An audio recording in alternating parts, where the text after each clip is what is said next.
I am a high school math teacher, and we were creating a schedule for next year and divvying up workloads. I noticed I got almost 50% of the test creation and had 2 plannings missing from my schedule next year, for every one for the other 6 women in my department. There are 8 of us. My department head assigned herself nothing as she is managing and needs every prep. But that's another quibble.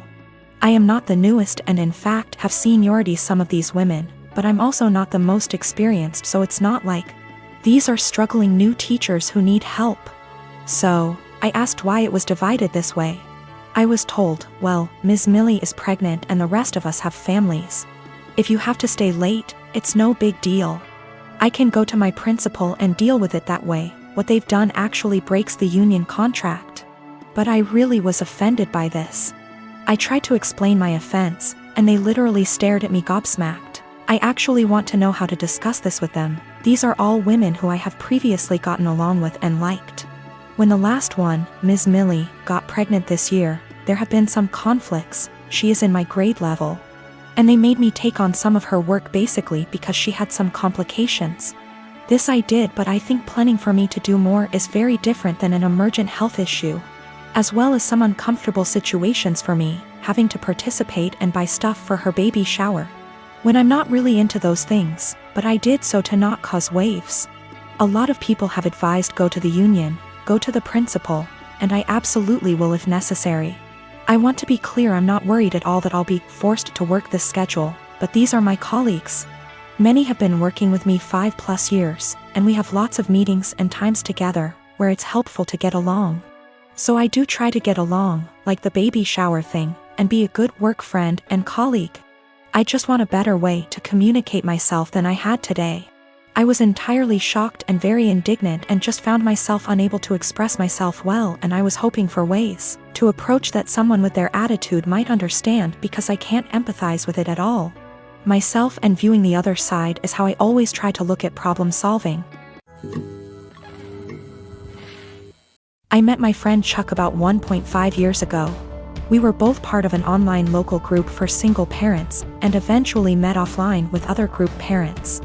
I have known Britt since high school. Chuck's wife died of childbirth complications the day their daughter was born, more than 2 years ago. Britt is a few months out of a 9-year relationship.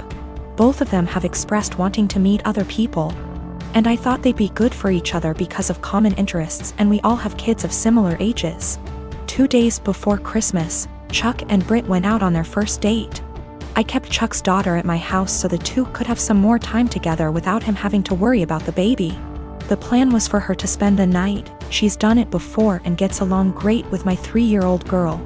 But Chuck knocked on my door at 11 p.m. to get his daughter. He barely said a word to me, and I could tell he had been crying, but he wouldn't tell me what was wrong. The next day, I asked Britt what happened. She said that they had dinner and a couple drinks. Things were going excellent. She said she felt like they had great chemistry and were even getting physical at his house. But he suddenly told her to stop and to leave immediately. She swears that she has no idea what she did wrong and is really hurt by the whole thing. I believe her because she is really sweet and social. I've never seen her do anything to piss anyone off. I tried to talk to Chuck at the same time to get his side of the story and see what went wrong. All he said that he wasn't feeling it and didn't want to discuss it further. I didn't push it, but when I went to wish him a Merry Christmas a day later, I saw he had deleted me from his social media. I texted it to him instead and asked, "You okay?" But no response. I am seriously hurt and don't know what to do. Chuck has become one of my closest friends, and our daughters are the best of friends too. I am really worried that this has something to do with his wife. And I want to apologize if he felt like I was pressuring him to date after her death. At the same time, I don't want to overstep boundaries and bother him when he's having a hard time. It's been over a week and I'm worried / upset. Dan and I have been married for 3 years and 8 months ago welcomed our amazing son into the world. He was very planned and wanted, and motherhood had been transformative for me. I was able to take for 1/2 months maternity leave before going back to work. Without going into too many details, we both work white-collar jobs that require professional attire. A normal workday look for me is a skirt or pair of slacks, a silk blouse, pumps or boots depending on the weather. But always with a heel because I'm 5'0", maybe a blazer if I have a big meeting. Dan wears a suit almost every day. I also style my hair and do some makeup for work every day. This is what I wore before our son was born and what I continue to wear. Dan and I are pretty even in sharing parenting duties. I tend to take mornings because I'm more of a morning person than Dan. A normal morning for me starts early, short workout, shower, get baby up, get baby ready and baby off to Dan because the daycare is on Dan's way to work. I'm normally dressed at the tail end of this process, but I keep my robe on over my clothes in case my son wants to give my outfit something to remember him by on our way out the door. For the last month or so, Dan has been more irritable than normal in the morning. There have been side comments if he gets up and I'm drying my hair or getting dressed. Basically, if I'm not 100% focused on my son in the AM. Our son is happy playing and supervised, so I just chalked it up to morning moodiness, but it's been getting worse. Last night, I brought it up in what I thought was a neutral, non-confrontational way. Basically, his answer was this: his mom was 100% a mom after her kids were born. She gained a fair amount of weight after she had kids and never tried to lose it. She wore sweatpants every day and works a job where she wears a uniform, so if she wasn't in her work uniform she was in sweats and a t-shirt. She never did her hair or makeup.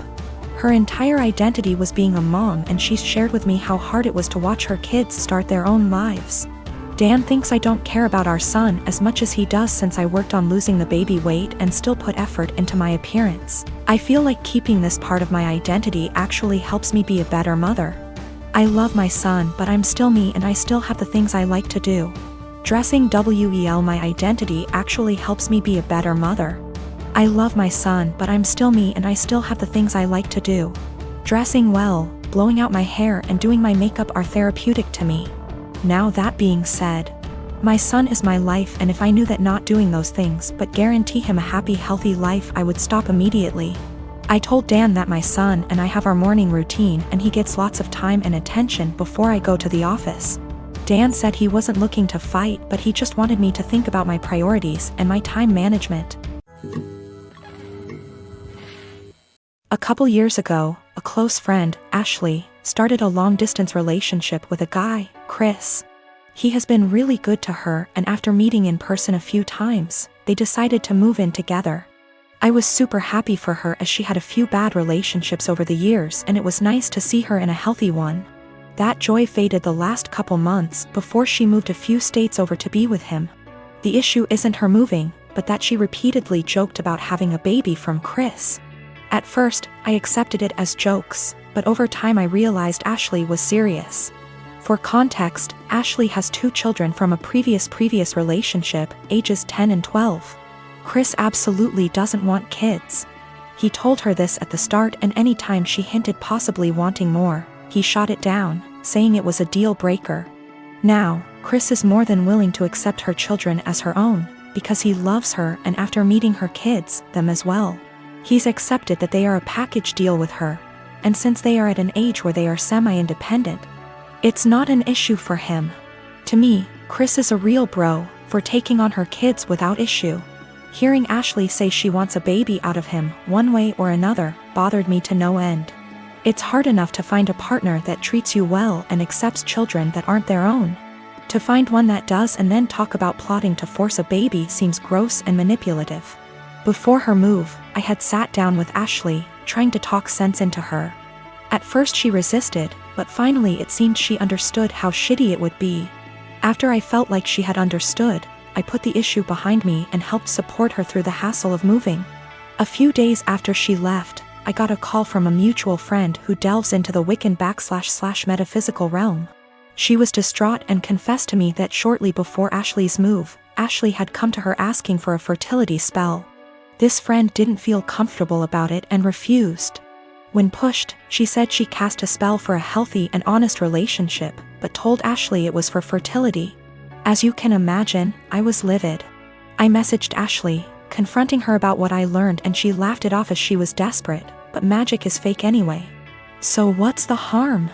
She then let it slip that since Chris was planning on getting a vasectomy in a few months, She had poked holes in their condoms as a last-ditch effort. At that point, I couldn't stay silent. I gathered up screenshots of all the conversations over the last few months and sent them to Chris. He understandably freaked out and kicked her out.